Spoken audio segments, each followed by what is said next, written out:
you have to shoot them dead. And this what is the human rights idiots are trying to complain. You know, when I say I shoot them dead, I'd prefer to shoot them in the heart or in the head. Art is not always about pretty things. It is about who we are, what happened to us, and how our lives are affected.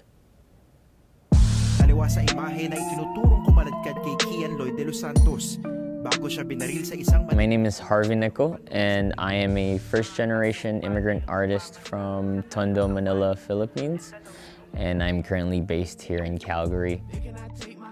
My practice explores different topics relating to the human condition and my identity as a Filipino immigrant living on stolen land. My practice also explores social commentary on the political and cultural issues back home and here in North America as my personal outlet. The crime and drug-infested shanties of the Philippine archipelago have been turned into a drug war zone in the 5 bloody years of Rodrigo Duterte's presidency. It's not a dog, my son. It's not a dog or a pig. 12 on my 6, they think they slick. Talk about freedom, then you suspect. System is broken, they don't want it fixed. Shit is rigged just for the pigs. I experiment a lot with different types of materials and mediums. Recently, I've been trying to go towards a synoptic narrative approach in my art. And I've been doing creative writing in hopes of trying to publish my own anthology novel in the future.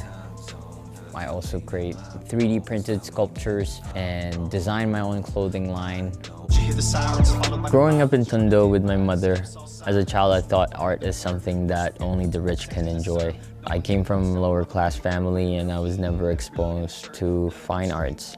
But I was also exposed with a lot of graffiti and street art. Graffiti isn't really seen as art in the Philippines. It's more of a nuisance. I thought about it the same way, but my views changed as I started hearing about this artist group called Panday Sining. Panday Sining is this infamous visual art crew / social activist in Manila that is currently being repressed because of the things that they talk about in their art. The 6,000 killed by police, by their own accounting, a fraction of the body count. Thousands more were shot dead by masked assassins who have stalked the country's slums. A reign of terror, openly incited by the president himself.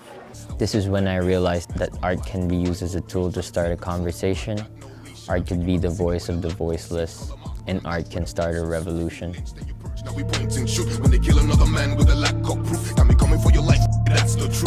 My story is a story that a lot of people who struggle with poverty and mental health issues can resonate with.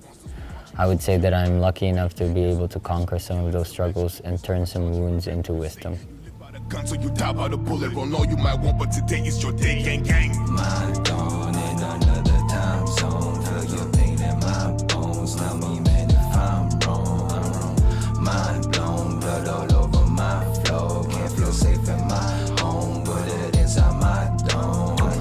Ang kasalanan ko lang yung mga extrajudicial killing. Artists throughout history have used their individual voices in support of different topics. Some create art for the sake of art or for the pursuit of aesthetic, while some have used it to amplify and to tell stories about things that they care about. So, by the very definition of EJK, it's state-sponsored killings, and the president just admitted to it by saying his only sin is extrajudicial killings. But you're saying that's not what he meant. What exactly did he mean? Of course, that's not what he meant. What do you say? Duterte's lawyers regularly dismiss his comments as playful. I believe that as an artist, I have a responsibility not only to my people and to tell our stories, but I also have responsibilities to my siblings to fight for their future. I have 2 stepbrothers. One is part of the LGBTQ community and the other is in the autism spectrum.